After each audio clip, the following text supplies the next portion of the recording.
MCC अर्थात model code of conduct लागू करता है, जिसके अंतर्गत होता क्या है कि नीति निर्माण की प्रक्रिया में विलंब और विघ्न आती रहेंगी। जब नीतियों का ही निर्माण नहीं होगा तो मैं सवाल इस सदन से पूछना चाहता हूँ।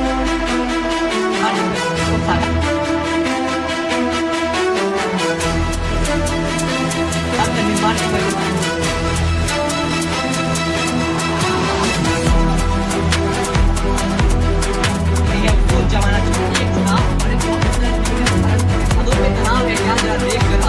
है क्या? सरदार वल्लभ भाई पटेल महाविद्यालय के वसुधा पे हो रहे इस प्रतिस्पर्धा के सदन में प्रस्तावित विषय एक राष्ट्र एक चुनाव और एक अग्रसर विकसित भारत के निर्माण में उसकी परिकल्पना में उसके योगदान का मूल्यांकन कर रहा मैं सुमित मेहरोत्रा कैमूर जिले का निवासी सदन की गरिमा को सादर नमन करता हूँ।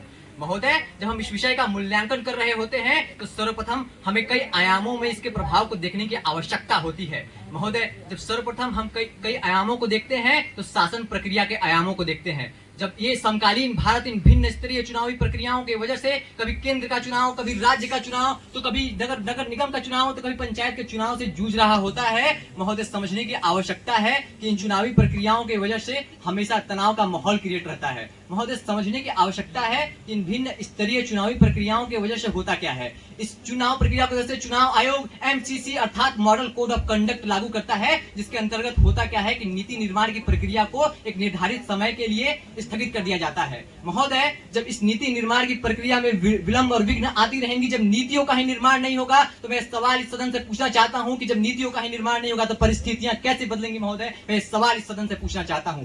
महोदय, जब हम आंकड़ों की बात करते हैं तो चुनाव आयोग चुनावों के समय में 9 से 10 लाख पोलिंग स्टेशन का निर्माण करता है। महोदय, समझने की आवश्यकता है कि जब 9 से 10 लाख पोलिंग स्टेशन के कर्मचारियों की नियुक्ति के लिए क्या करते हैं, ये हमारे देश के शिक्षक, सैन्य बल और हमारे पुलिस कर्मियों को नियुक्त करते हैं। महोदय, समझने की आवश्यकता है कि इस प्रकार हम अपने संसाधनों का उनकी योग्यता के अनुसार इस्तेमाल न करके चुनावी प्रक्रियाओं में इस्तेमाल कर रहे होते हैं, तो कहीं ना कहीं हम अपने संसाधनों का दुरुपयोग कर रहे होते हैं। क्योंकि एक शिक्षक का कार्य होता है युवाओं को शिक्षित करना, और एक शिक्षित युवा ही एक विकसित भारत का निर्माण की परिकल्पना को साकार कर सकते हैं। महोदय, समझने की आवश्यकता है कि कहते हैं कि संघर्षों के साय में इतिहास पलता है और जिस ओर जवानी चलती है उस ओर जमाना चलता है, उस ओर जमाना चलता है।